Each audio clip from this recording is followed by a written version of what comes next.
वीतराग विज्ञानता,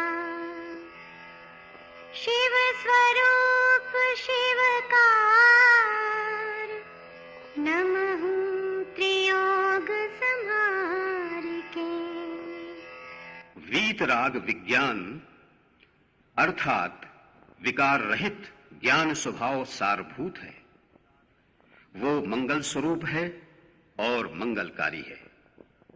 मैं उसे मन वचन काय इन तीनों योगों को वश में करके नमस्कार करता हूं।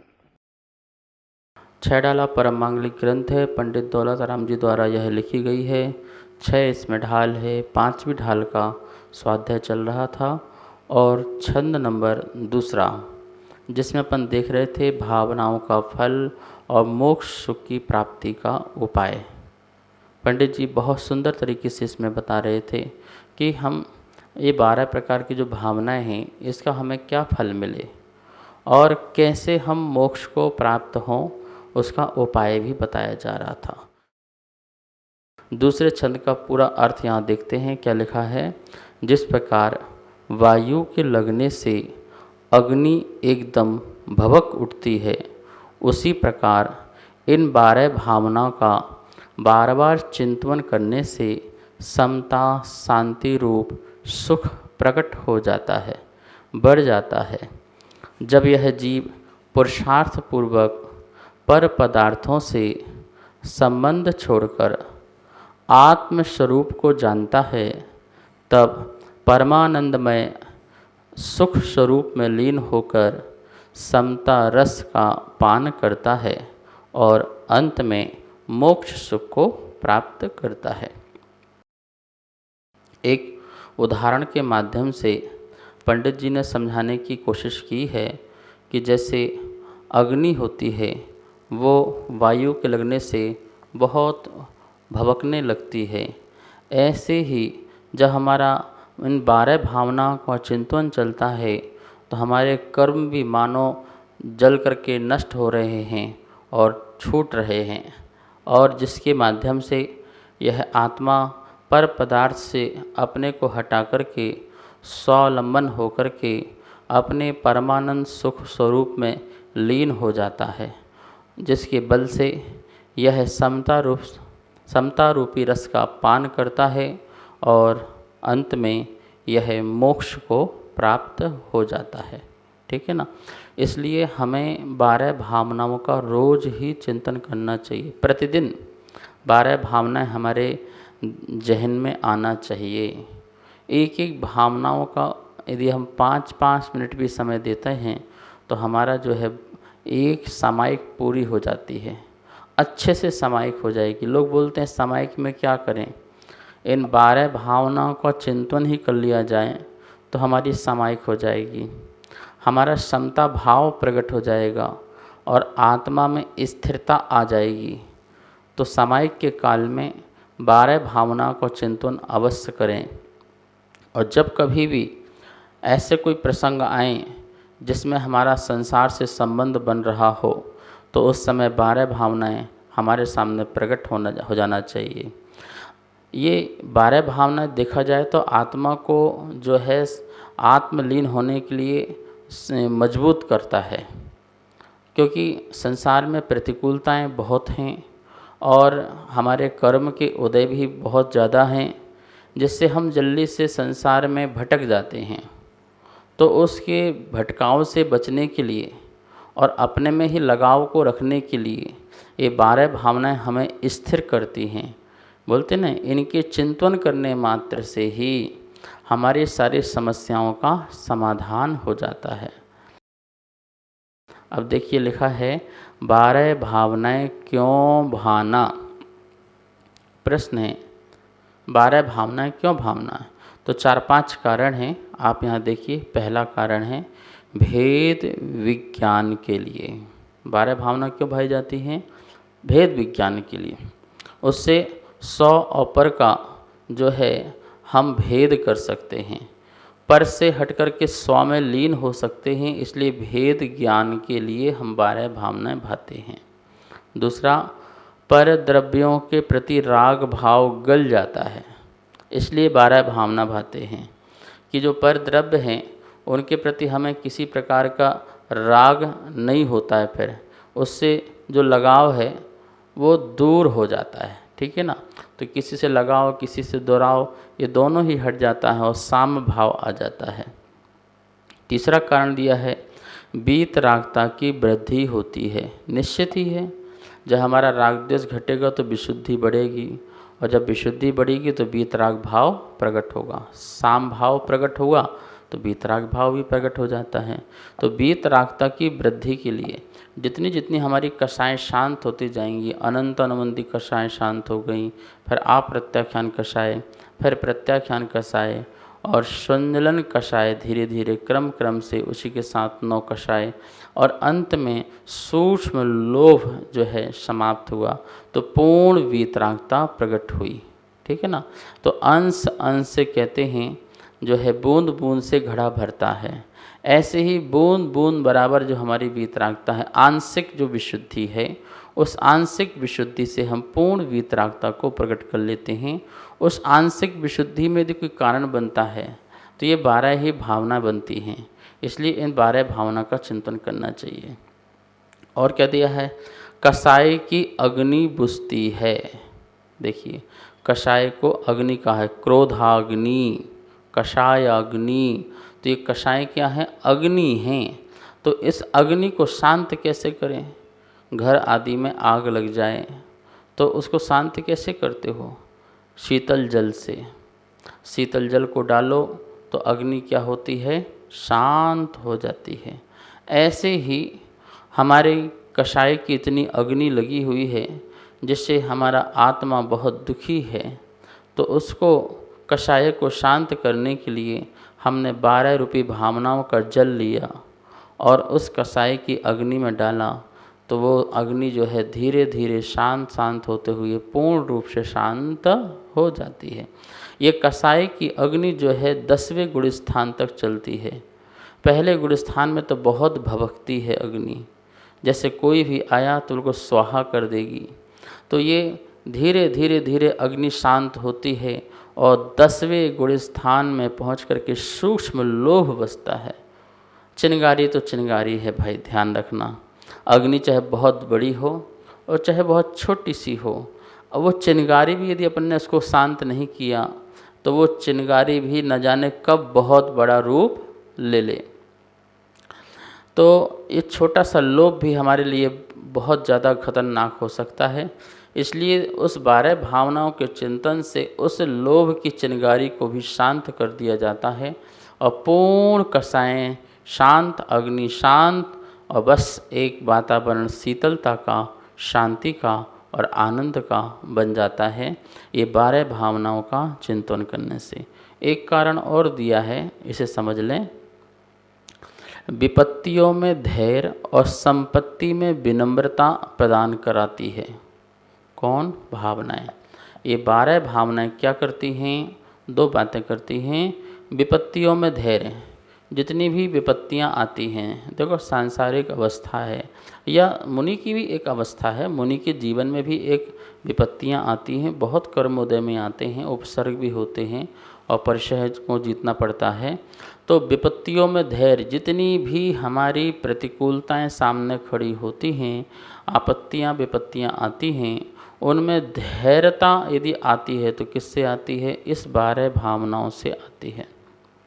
और संपत्ति में विनम्रता, यदि हमारे अंदर कोई संपत्ति या प्रभुता या वैभव या कोई भी या सम्मान कुछ भी प्राप्त हो जाए तो उसमें भी कैसी विनम्रता आए, कैसी नम्रता आए, तो वो नम्रता और विनम्रता भी यह 12 भावनाएं जो हैं हमें सिखाती हैं। इन 12 भावनाओं का चिंतन करने वाला कितना भी वैभव पाठ हो जाए, वैभव हो जाए, राज्य पाठ हो जाए, उन सब में भी यह विनम्रता सिखाता है। तो धैर्यता और विनम्रता की जननी यदि कोई है तो 12 भावना है।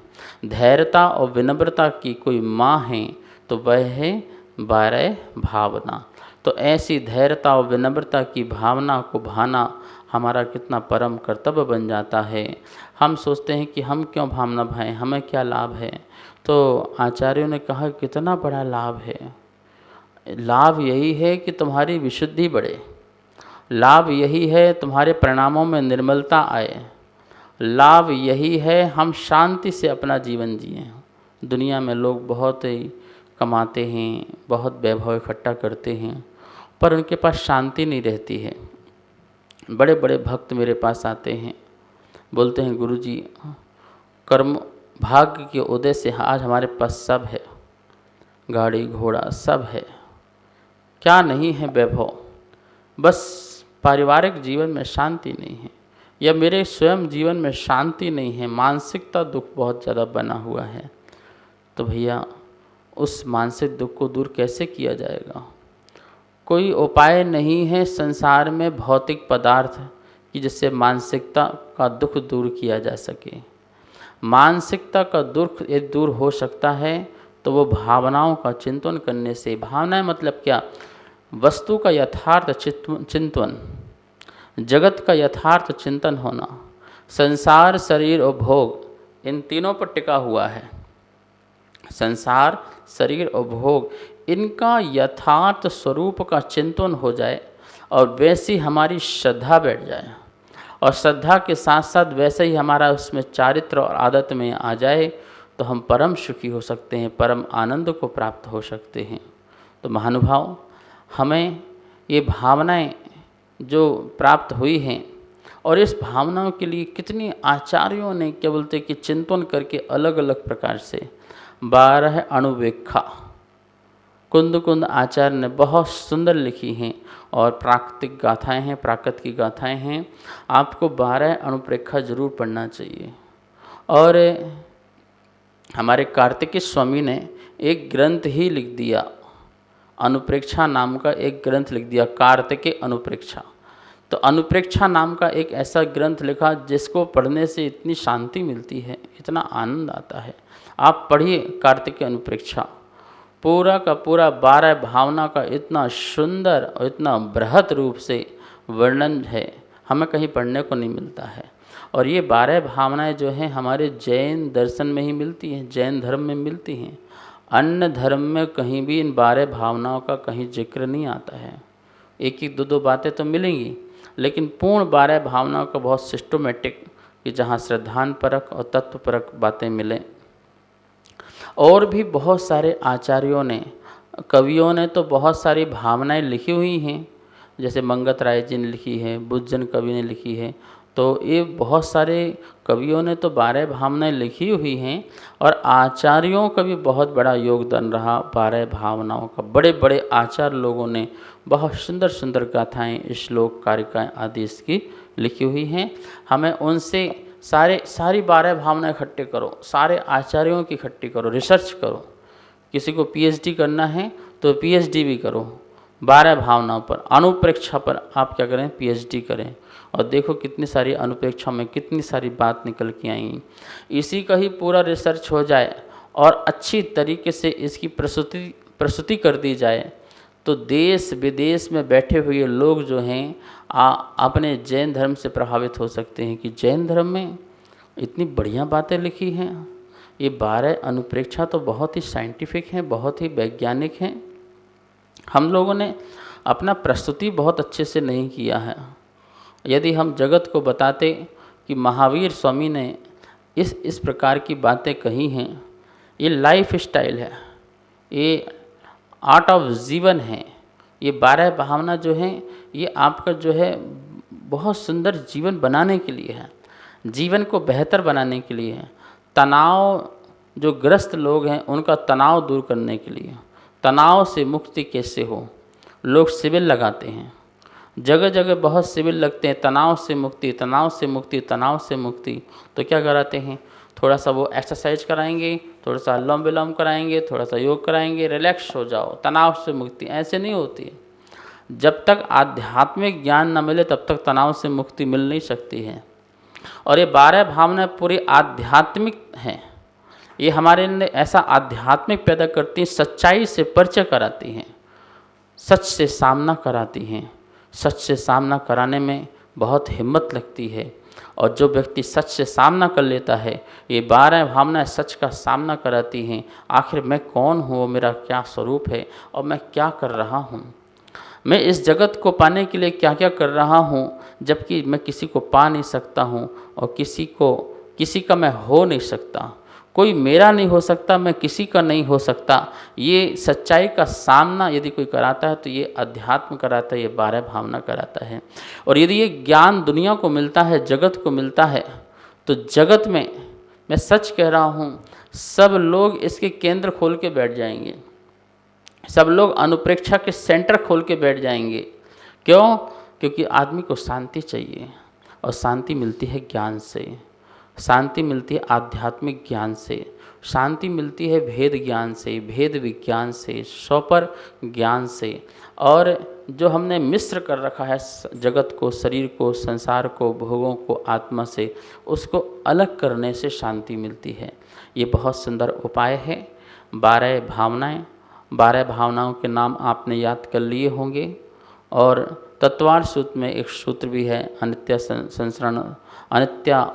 आचरण, संसारिकत्व, अनुप्रेक्षा आदि। इस प्रकार से ये 12 भावनाओं का एक बहुत सुंदर सूत्र है। यदि आप वो सूत्र को याद कर लेंगे तो आपको पूरी 12 भावनाएं याद होंगी। वैसे सारी महिलाओं को जो रोज़ पाठ करते हैं, मंगत राय की बड़ी 12 भावना या छोटी 12 भावना, राजा राणा छत्रपति, उन सभी लोगों को शायद ये कंठस्थ है और 12 भावनाओं के नाम भी याद होंगे। लेकिन इन 12 भावनाओं का चिंतन नहीं किया होगा आपने। पाठ तो किया होगा पर चिंतन नहीं किया होगा। यदि चिंतन करते तो आप जो है सुखी हो जाते, आप में जो है किसी प्रकार की अप्रसन्नता नहीं होती, चेहरे में मुस्कान नहीं है, प्रसन्नता नहीं है, आनंद नहीं है, मुरझाए मुरझाए सा जीवन जी रहे हैं। एक कांति होना चाहिए, एक तेज होना चाहिए जो आपके चेहरे में, आपके शब्द में, आपके जीवन में वो नहीं है। क्यों नहीं है? क्योंकि आपके पास ये भावनाओं का चिंतन नहीं है, इसको आपने आत्मसात नहीं किया है। यदि आपने इसको अच्छी तरह से आत्मसात किया होता तो आज आप दिव्य दिखते, आप दिव्य होते। पर आप दिव्य नहीं दिखते, ना दिव्य होते हो। ऐसा लगता है मानो कितनी टेंशन, कितना तनाव, कितना विषाद आपके मन में भरा हुआ है, कितना उबाल अंदर से भरा हुआ है जिसको आप निकाल नहीं पा रहे हो। तो महानुभाव, इन 12 भावनाओं का चिंतन का अपन ने जो है क्यों भाना चाहिए इसकी बात की। अब कल अपन 12 भावनाओं को संक्षेप में 2-2 लाइनों में पहले समझेंगे। फिर इसके बाद जो कविराज हैं पंडित दौलत राम जी, एक एक छंद हमको बताएंगे 12 भावनाओं का, फिर उसमें पढ़ेंगे। ठीक है ना? समय हो गया है, आइए माँ जनवाणी की स्तुति करते हैं। वाणी के ज्ञान ते सूझे लोकालोक, सो वाणी मस्तक नमो, सदा देत हूँ धोख, सदा देत हूँ धोख। इस कार्यक्रम के पुण्यार्जक थे श्री खंडेलवाल दिगंबर जैन मंदिर, राजा बाजार, कनॉट प्लेस, नई दिल्ली, एवं श्री खंडेलवाल दिगंबर जैन मंदिर, वैदवाड़ा, दिल्ली के अंतर्गत खंडेलवाल दिगंबर जैन पंचायत, दिल्ली। जिनेंद्र जैन नरपतिया अध्यक्ष, धीरज जैन कासलीवाल महामंत्री, विजय लोहाड़िया विक्की उपाध्यक्ष, गौरव पाटोदी मंत्री, विनोद पांड्या कोषाध्यक्ष।